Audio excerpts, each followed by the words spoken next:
"If you can play this piano, I'll marry you," she said with a loud laugh, the kind that scoffs at the impossible, and everyone laughed with her, everyone but him.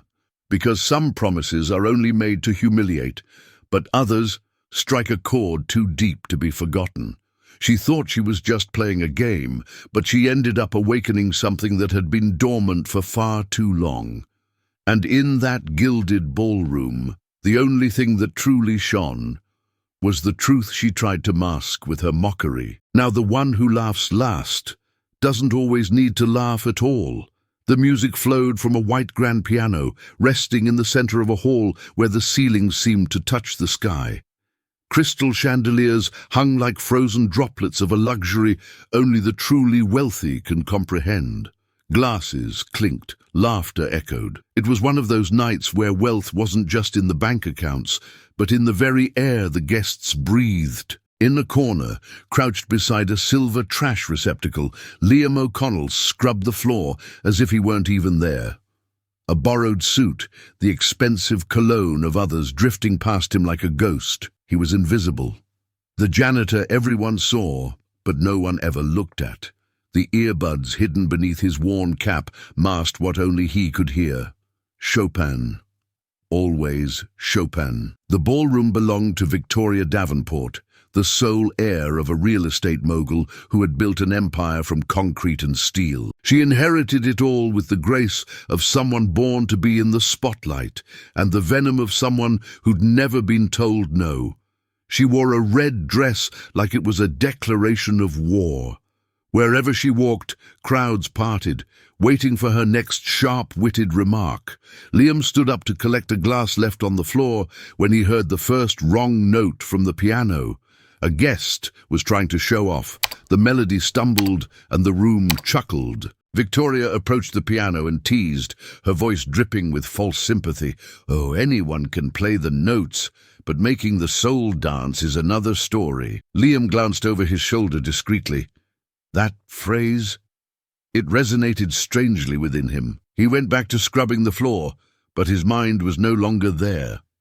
Victoria moved among her guests as if gliding on an invisible throne. She was only 28, but she spoke with the authority of someone who had viewed the world from a great height, and with disdain for everything below. Her words were always delivered with a smile, but never with kindness. She was the type of woman who wielded her intelligence like a blade and her sarcasm like perfume. Tonight, she was telling stories, not of love, but of conquests, luxuries, humiliated ex-boyfriends, and artists who begged for a chance to play in her halls. A good pianist doesn't impress me. I've seen so many, heard it all before. If you don't play with your soul, you're not playing at all. The laughter around her was like applause in a theater where she was the only star.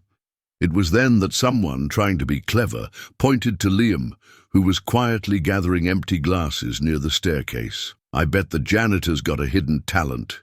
Look at his posture. Think he can play?"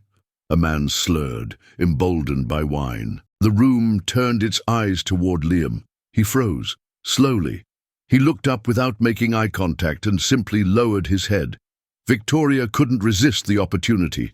She strode to the piano, sat before the keys, crossed her legs, and, without taking her eyes off Liam, delivered the line, "If you can play this piano like a master, I'll marry you." The laughter erupted before he could even process it. Long, exaggerated laughs, the kind that aren't about the joke, but about the person at its center. Liam didn't reply. He just picked up a glass from the floor, turned calmly, and went back to his work. But inside, a key had been struck. The next day, the joke was already a running gag among the household staff. The kitchen crew would reenact the scene like a cheap play. "If you can play this piano, I'll marry you," they'd say between laughs, playfully shoving Liam as if he were a willing participant in his own humiliation. He never reacted. He would just offer a faint smile with downcast eyes, like a man carrying a sorrow too old to explain. But that evening, the challenge was turned into a public spectacle. Victoria had organized a new, more intimate gathering with her inner circle. In the middle of the party, she called for silence and announced, Ladies and gentlemen, let's see if we have a new Mozart in our midst. Janitor, come forward." The room went still. Liam, who was passing discreetly with a tray of napkins, stopped mid-stride. Her gaze pinned him like a spotlight. Some guests began to applaud, cheering on the joke. Others laughed, not even knowing the context. They just laughed because she was laughing. "Go on, Liam. The stage is yours. Just play. And you know, the wedding offer still stands," she added, her voice laced with calculated mockery. All eyes were on him. Liam took a deep breath. He looked at the piano, then at her, and in silence he set the tray down on the nearest table and walked toward the instrument. But he didn't sit. He simply brushed his fingers lightly across the keys, as if touching a past he didn't want to wake. Then he turned back, picked up his tray, and walked out. The room was unsure whether to laugh or clap. Victoria shrugged, firing off another one of her lines. "Well, he's good at cleaning, I'll give him that. But music, that's not for everyone." Liam didn't look back, but something inside him refused to stay silent. That night, Liam didn't go straight home. He walked to the empty subway station, with no real destination in mind. He needed to breathe in a silence the ballroom had stolen from him. He sat on a rusted bench, his hands still smelling of cleaning chemicals, and just stared into the darkness. The humiliation wasn't new, but the way she did it, with an audience, with such easy laughter, with that look of someone who has never had to apologize for anything, that cut straight to the soul. By the next morning, the staff had turned the incident into a meme. Someone had taped a piece of paper to the break room door. "Piano lessons with the boss's fiancé. Sign up here." More laughs, more jabs. Arthur, the estate's long-serving butler, was the only one who didn't join in. He just served Liam his coffee with a respectful gaze and a knowing silence. At the end of his shift, Liam went to his small room in the staff quarters, a tiny space with a short bed and peeling paint on the walls. But in there was something nobody could have guessed. Under the bed, wrapped in a thick blanket, was an old keyboard, its keys yellowed with age, but its feeling perfectly preserved. He placed it on a small wooden table, plugged in the makeshift extension cord, and sat. He closed his eyes, breathed deep, and let his fingers find, not the sound, but the memory. This was the first time he had touched an instrument since his sister's funeral. She was a pianist. They had played together since they were children, but life, in its cruel haste, had taken everything in a bus accident. Since then, Liam cleaned the world to keep from going mad. But now he had a reason to return, not for her, for him, for everything that still lived in his hands and that no one else could see. Have you ever had to swallow your tears to avoid showing weakness, even when you were falling apart on the inside? If that's ever happened to you, just leave a yes in the comments. It's just so I know you're here, and that this story is yours too. The days that followed were the same on the outside, but completely different on the inside. Liam continued with his bucket, his cloth, his silence. But now, behind his calm eyes, there was a current in motion. Every night, when the house fell into a deep slumber and the chandeliers went dark, he returned to his room and switched on the keyboard. He wasn't reading sheet music. He was playing from memory, pieces he had learned with his sister, melodies from his childhood, forgotten tunes that surfaced from the depths of his soul. He made mistakes. He corrected them. Sometimes he cried, but he never stopped. Arthur was the first to notice. One morning, before dawn, he was walking down the back corridor and heard the muffled sound bleeding through the thin wall. He stopped. He stood there listening for a few minutes, without knocking, without interrupting. Then he moved on, a small smile on his face. One morning, Victoria swept into the main hall while Liam was polishing the floor. She walked right past him without a glance. She complained about the flower arrangement, demanded they change the champagne for the following night, and announced, "We're having another party. Very important people. I want the piano front and center.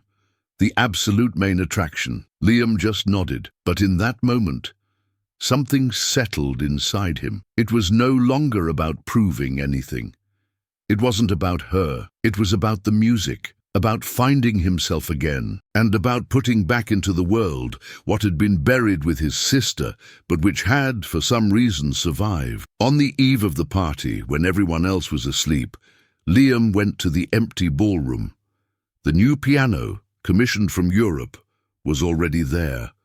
Moonlight fell across the keys like an invitation.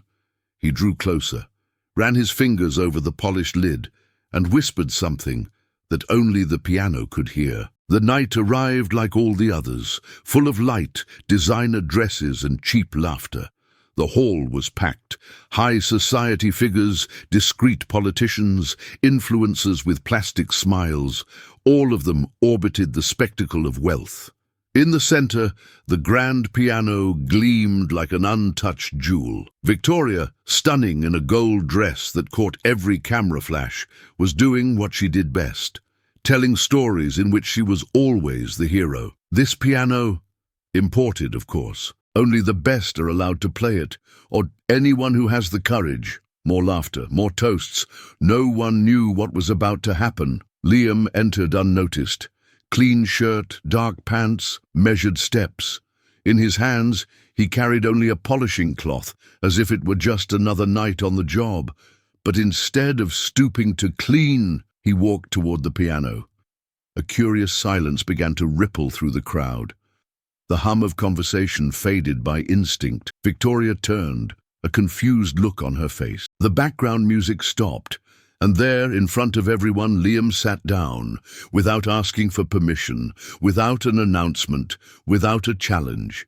His fingers rested on the keys with the reverence of someone meeting an old friend. And then he played. It wasn't practice, it wasn't a performance, it was his soul.